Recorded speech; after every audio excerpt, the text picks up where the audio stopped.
Bienvenue chez l'investir, lumière, passion, cotation, chaque jour une nouvelle leçon. Rythme de la bourse, battement d'action, là où il y a de l'action. Invest sur votre estimation. Allez, bonjour à tous, j'espère que vous allez bien. On va faire un peu le point sur le portefeuille. Et oui, on va arriver au mois de juillet maintenant. Et donc, voyons, qu'est-ce que ça a donné, ce portefeuille? Est-ce que j'ai gagné de l'argent, ou est-ce que j'en ai perdu? On va voir, ça va être assez rapide.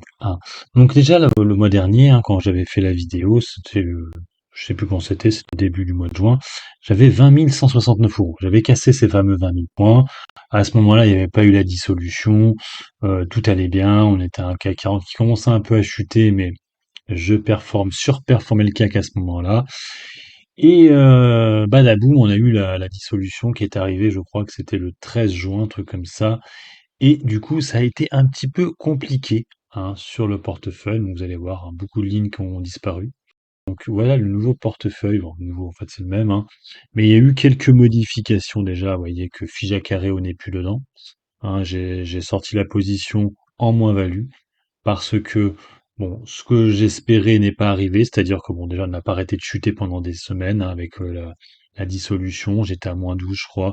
Après, il y a eu le profit warning sur Airbus qui a pas vraiment aidé non plus et qui m'a fait dire laisse tomber, garde pas la position. Et du coup, j'ai coupé. J'ai attendu quand même les résultats, j'avais allégé avant résultat. Les résultats sont tombés, elle a pris que 3%. Et je me suis dit, bon, allez, c'est pas la peine. Je suis sorti, j'ai validé le moins-value. C'est à peu près une 13%, on va dire. Un moins-value sur le dossier, ça a été assez mauvais, faut le dire. Là, le trade s'est très mal passé. Autant les autres, ça allait Véridien, tout ça, c'était cool, Nacon, tout ça. Lui, c'était pas bon. C'était pas bon. Sinon, pour l'autre trade qui est en attente encore, Française de l'énergie, pour l'instant, lui aussi, ça ne va pas. On est sur du moins 14%. Je sais pas trop quoi faire, on est bien en dessous des 30 maintenant, j'avoue ne pas trop comprendre. Alors, c'est vrai qu'en plus, avec les questionnements par rapport au gouvernement, est-ce que ça va être la gauche, est-ce que ça va être l'extrême droite, j'en sais rien. Du coup, pour l'instant, je le garde. Mais c'est pareil, normalement, je devrais couper la position. C'est une small cap, Française de l'énergie. Je pense que ça pourrait rebondir en 2025. Est-ce que ça vaut le coup de la garder jusqu'à là? J'en sais rien. On pourrait redescendre à 25, voire même plus bas sur Française de l'énergie. Donc attention. Alors sinon, pour ce qui est de Air Liquide, je vous avais fait une vidéo, donc vous voyez, je suis toujours en moins-value dessus, j'ai 7% de moins-value.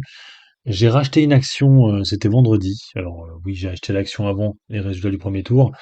Ça pourra peut-être me jouer des tours, j'en ai 7, j'ai toujours pas mes 10. Donc 175 euros de PRU, donc il a quand même baissé. On est actuellement à 161 euros, donc j'ai 1128 euros. Et j'ai une moins-value de 7,94, elle correspond à 5,82 de mon portefeuille, la position. Ensuite, Alstom. Alors elle, j'ai commencé un peu à en reprendre plus par rapport à mon portefeuille du mois dernier. Donc maintenant, j'ai 832 euros. J'ai une moins-value de 7%. Bon, je vous rappelle que j'étais rentré à 19 euros à l'époque, donc là j'ai un PRU maintenant à 17. Bon, je trouve le dossier intéressant pour le coup parce que c'est pas une société qui fait des méga bénéfices, donc automatiquement, elle va pas être impactée, même si c'est la gauche qui passe.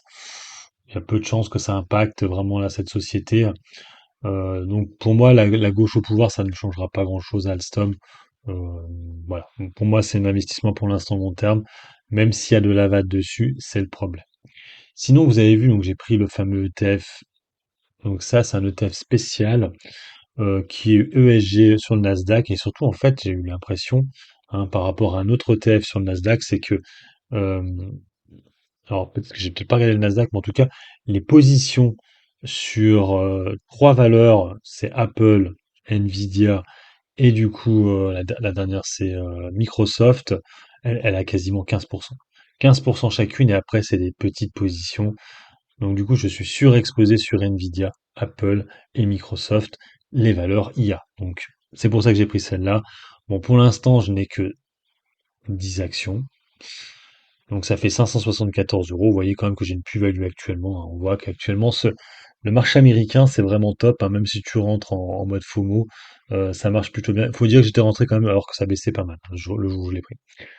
Mon BX4, ben, c'est dur de perdre de l'argent en ce moment sur le BX4. Donc là, j'ai 1 000 € dessus. Plus-value de 5,63. Donc, on va voir déjà comment ça va se passer avec les élections là. Est-ce que ça va encore plus fuser à la baisse ou pas, hein, je parle du CAC 40. Bon, voilà.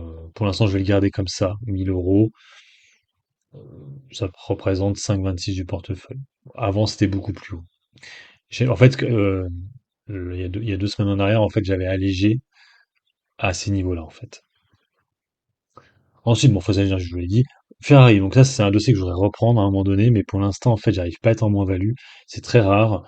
Donc là, je suis à 0,95. Vous voyez que j'ai une petite position. Je n'ai que 2 actions. J'aimerais bien en prendre une troisième, mais j'aimerais bien qu'on redescende à 350. En fait, elle est super stable, Ferrari. Donc du coup, c'est compliqué pour moi d'accentuer la position parce que je trouve que mon PRU est un peu élevé. L'action est chère, donc ouais, c'est un peu compliqué. Donc pour l'instant, je suis en stand-by. Et ouais, pour l'instant, on va laisser comme ça.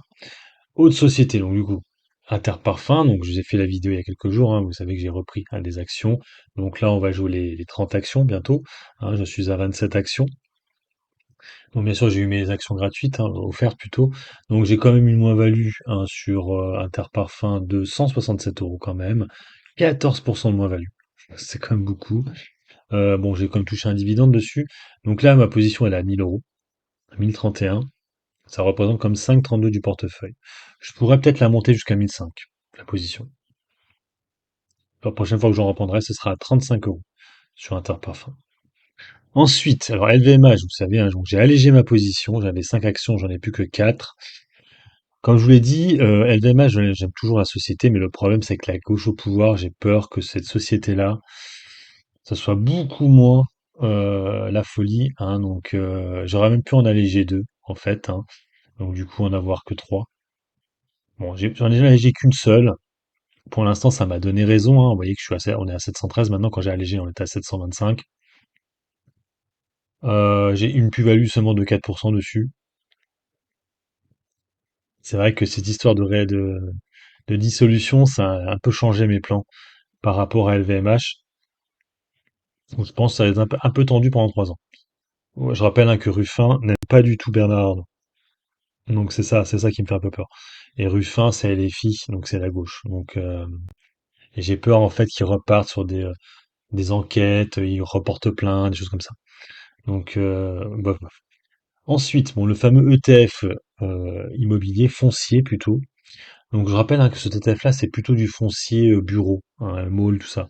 Hein, c'est pas un ETF genre, t'auras dedans Kaufman, Nexity, non, c'est pas ça. C'est plutôt Clépierre, Unibaron&Co, Segro, Vonovia, et choses comme ça.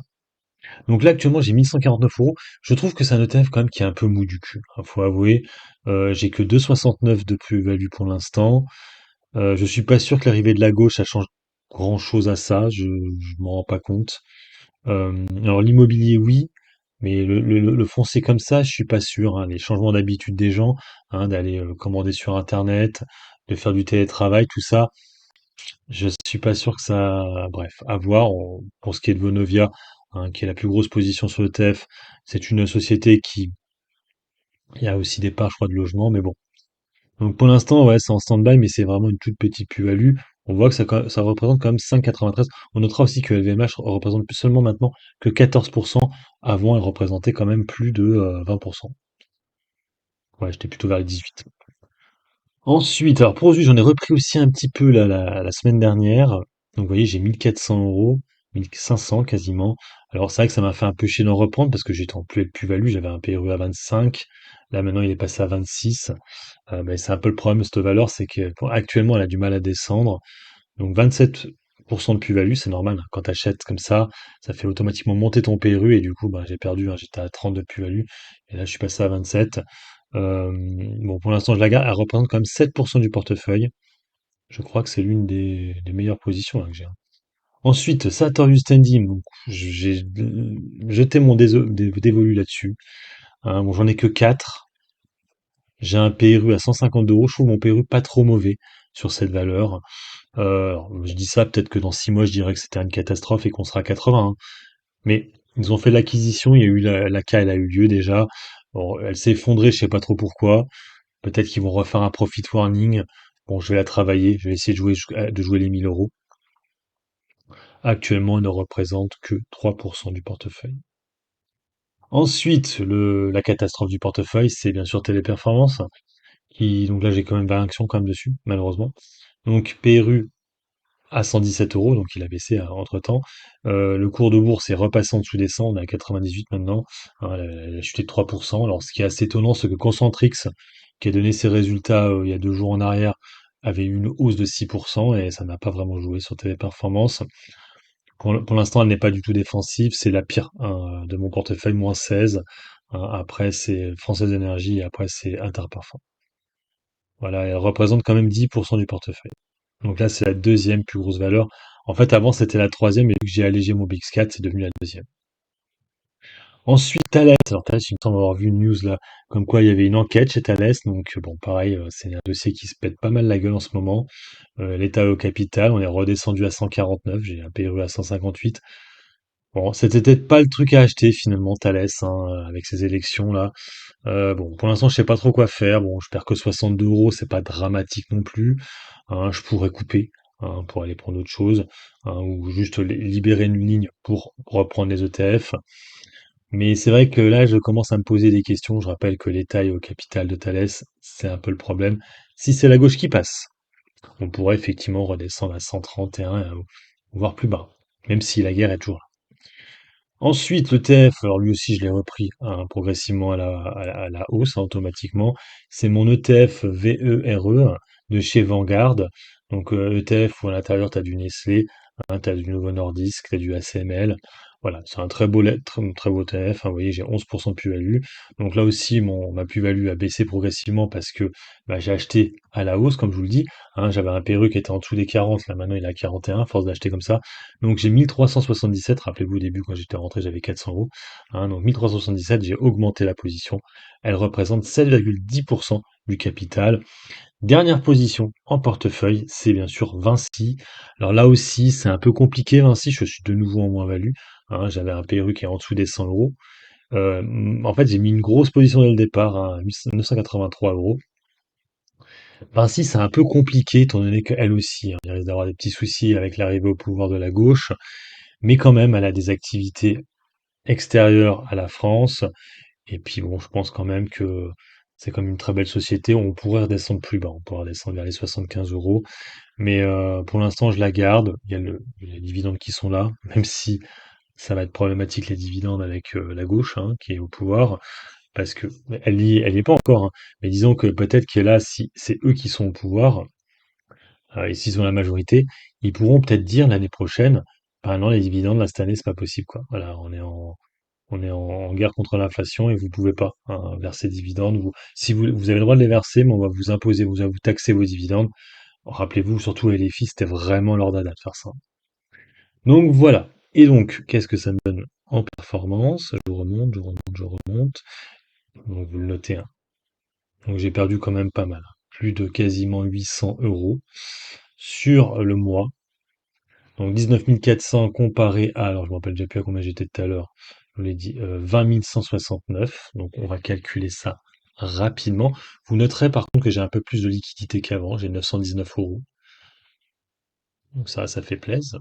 On peut se permettre du coup, vous voyez, donc automatiquement là, si lundi, il y a des sociétés qui baissent suite aux élections là, et ben j'irai en reprendre. Je pense là, j'irai prendre certainement Vinci. Alors Téléperformance, non. Heu, Capgemini, je pense aussi. Ah, j'en ai pas parlé de Capgemini, tiens, je l'ai passé. J'ai complètement oublié Capgemini. Oui, Capgemini aussi, j'avais oublié d'en parler. Donc là aussi, je suis en moins-value sur Capgemini. 0,75, je suis à l'équilibre. J'en reprendrai aussi si ça baisse, parce que là aussi, je trouve que c'est une belle valeur, qui est en rapport avec l'IA en plus. Donc 185, on était à 210, c'est pas mal. C'est vrai que celle aussi que je me dis, c'est dommage que je n'ai pas, c'est Essilor Luxottica, hein, qui performe vachement bien actuellement. Malheureusement, je ne l'ai pas en portefeuille.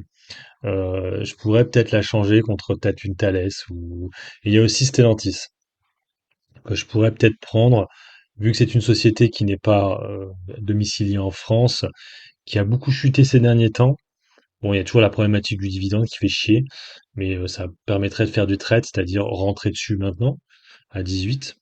et peut-être la revendre avant les dividendes dans un an, hein, mais bon, je sais pas à combien on sera à ce moment-là, c'est ça le problème.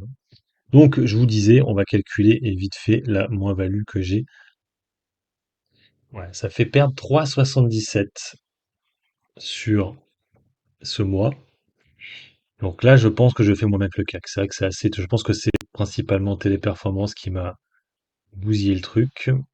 Donc on va voir combien a fait le CAC 40. Alors non, finalement, je fais mieux que le CAC 40. Vous voyez, PX1 CAC 40, 6,26 de baisse. Donc non, non, je fais mieux que le CAC 40.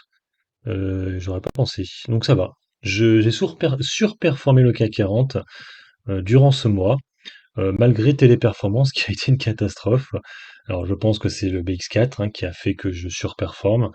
Mais là maintenant, ça va être un peu plus compliqué parce que j'ai une beaucoup moins grosse position sur le BX4. Donc ça sera un peu compliqué, surtout avec Téléperformance qui n'est pas défensive, LVMH qui est ma deuxième plus grosse, mais qui est ma plus grosse valeur, qui n'est automatiquement pas défensive du tout, vu que si c'est la gauche qui est en tête là, du coup dimanche, je pense que LVMH va encore plus chuter. Donc on verra, mais bon, c'est une fin de mois de juin assez moyenne finalement, hein, mais bon, ça reflète un peu les marchés actuels, hein, 6,26 de baisse. Je perds que 3,77, je fais quasiment le double, hein, quasiment. Donc on va pas non plus hein, se plaindre. Allez, sur ce, moi je vous laisse, bon investissement et